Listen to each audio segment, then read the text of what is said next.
Olá, começa agora mais um RBC Entrevista. Hoje nós vamos falar sobre reforma ortográfica.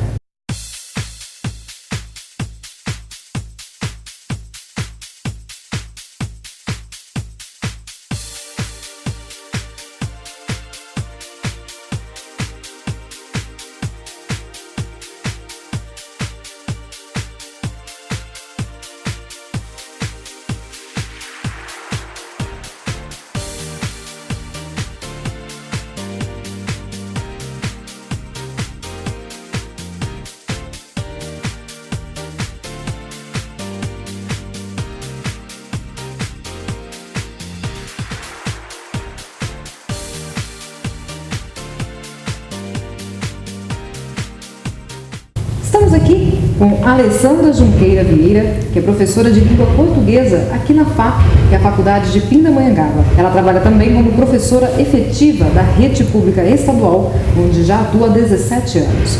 Possui graduação em letras, especialização em língua portuguesa e mestrado em linguística aplicada. Professora, o que se entende por ortografia? Ortografia é a parte da gramática que trata da escrita correta. A ortografia ela é uma convenção social. As pessoas que se preocupam em escrever corretamente, elas se preocupam em ter a comunicação eficaz, serem eficazes na comunicação. E isso é um respeito com a pessoa que lê o seu texto. E o que é e para que serve a reforma ortográfica? Olha, nós temos 8 países no mundo que falam a língua portuguesa, que têm a língua portuguesa como oficial. Destes 8 países, nós temos aí no mundo 220 milhões de pessoas que falam a língua portuguesa. A tentativa dessa reforma ortográfica é unificar a ortografia. Nós temos todas essas pessoas, 220 milhões de pessoas que utilizam a língua portuguesa, mas 2 ortografias, a de Portugal e a do Brasil. A unificação dessa ortografia, ela facilitaria o intercâmbio cultural entre as pessoas que falam a língua. Por exemplo, nós temos professores aqui da área da odontologia que lecionam nas faculdades de Portugal. E a unificação ortográfica facilitaria esse intercâmbio cultural. Foram muitas mudanças na reforma ortográfica? Não, as mudanças, elas... de acordo com os especialistas, segue em torno de 1,6% das palavras de Portugal, do português de Portugal, e 0,45% do português do Brasil. Não é uma quantidade muito grande. E o que motivou essas mudanças? Essas mudanças são uma tentativa de unificação exatamente da ortografia, para que essas pessoas tenham facilidade para se comunicar mesmo. E depois, você tendo 2 ortografias, toda vez que você tem Portugal e o Brasil num acordo internacional, você tem assim, a situação engraçada de ter um documento com o português do Brasil e o outro com o português de Portugal. Além disso, você tem a propagação, a difusão da língua portuguesa no mundo, tendo 2 ortografias, isso dificulta a difusão da língua portuguesa, que é importante para quem a fala. Certo. E como se deram essas mudanças, né? E quais são os prazos para que ocorram de fato? Olha, o Brasil e Portugal, eles já tiveram outras mudanças ortográficas, outros acordos ortográficos. Nós tivemos em 1931, 1971, né? Dentro da história desses acordos ortográficos, há uma coisa interessante. Em 1986, foi a primeira vez em que não só Portugal e o Brasil e seus respectivos grupos representantes, por exemplo, aqui no Brasil, a Academia Brasileira de Letras, né, e em Portugal, a Academia das Ciências de Lisboa. Eles, nos outros acordos, antes de 1986, se reuniram e trataram das mudanças. E em 1986, todos os países, os chamados lusófonos, que falam a língua portuguesa, que tem a língua portuguesa como oficial, 7 dos 8, se reuniram para para um acordo. Só que em 1986 o acordo não se efetivou, porque muitas pessoas não concordaram, né, com aquele acordo. E aí houve uma outra reunião dos grupos dos países lusófonos em Portugal, né? E lá em 1990 eles assinaram, 7 dos 8 assinaram esse acordo. Como é que se deu aqui no Brasil isso? Em 1995 o Congresso ele aprovou, e em 2008 o nosso presidente, o Lula, no final de 2008, ele assinou um decreto tornando lei, agora é lei. Então, qual que é o período para que se efetive de fato essa ortografia? Nós temos desde 1º de janeiro de 2009 até 31 de dezembro de 2012 para realizar aos poucos essas mudanças, né? Tem todo um planejamento do MEC para isso, para que se realize primeiro no ensino fundamental e daí por diante, né? Agora, nós estamos na frente diante nós brasileiros, estamos na frente diante queremos mais essa mudança. Você observa assim que em Portugal eles estão super resistentes.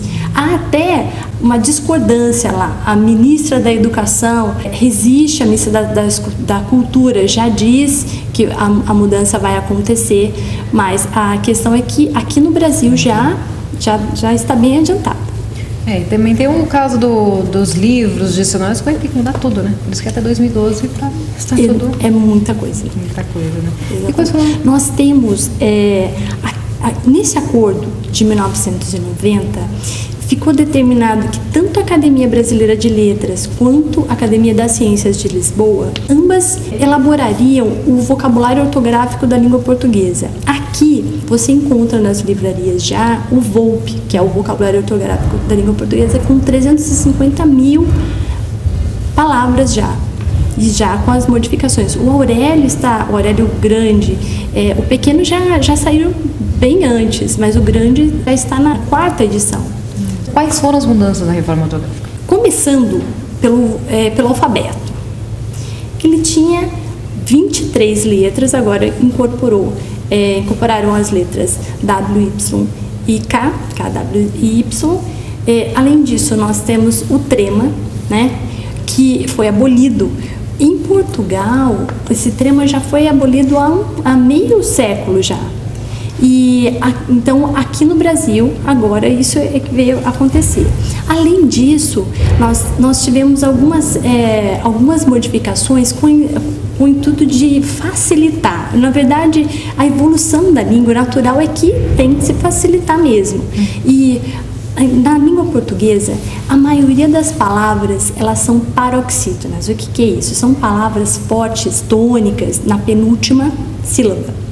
E elas não são acentuadas. Se você for observar, cama, mesa, Alessandra, não são acentuadas. E o que acontece? Nós temos ditongos abertos, por exemplo, ei e oi, que eles eram acentuados quando abertos em qualquer palavra.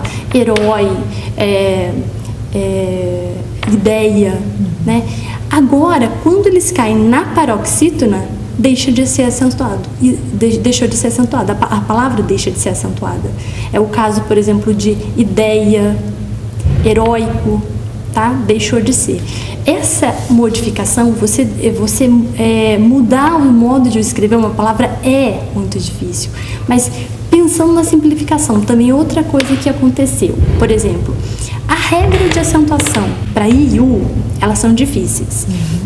Mas se for observar, como é que se acentua o I e o U? Tem uma maratona.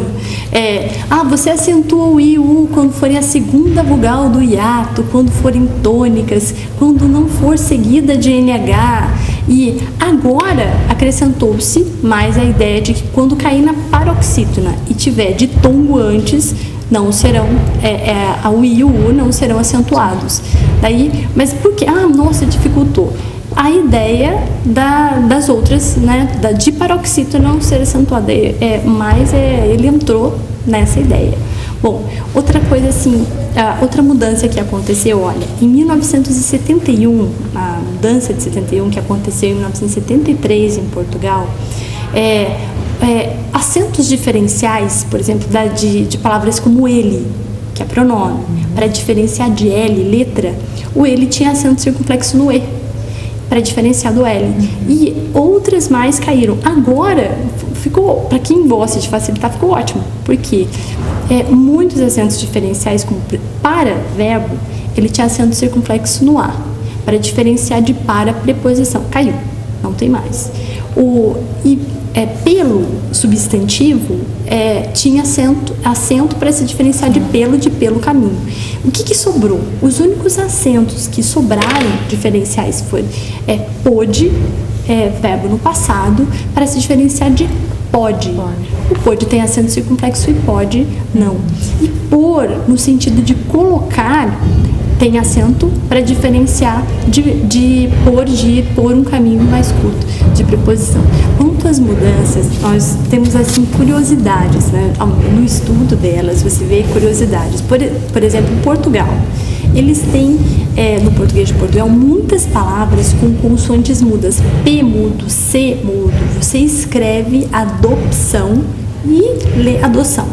Então, o que eles entenderam? Que suprimir essas consoantes que não possuem o som, tá? No caso, e daí são muitas, cerca de 1.600. Talvez por isso é que tenha que o número de palavras do português de Portugal seja maior do que da mudança seja maior do que o do Brasil. Uma outra coisa assim curiosa é o fato de a pronúncia de algumas palavras de Portugal são diferentes de Portugal e Brasil. Nós falamos fenômeno e escrevemos com acento circunflexo no O. Eles falam fenômeno e escrevem com acento agudo. E agora, com esta mudança, houve a permissão das duas escritas. Existem as duas escritas. Pode usar das duas formas, né? Das duas formas. Perfeito. Estamos falando então de reforma ortográfica. Nós vamos para um rápido intervalo e em instantes voltaremos com mais informações.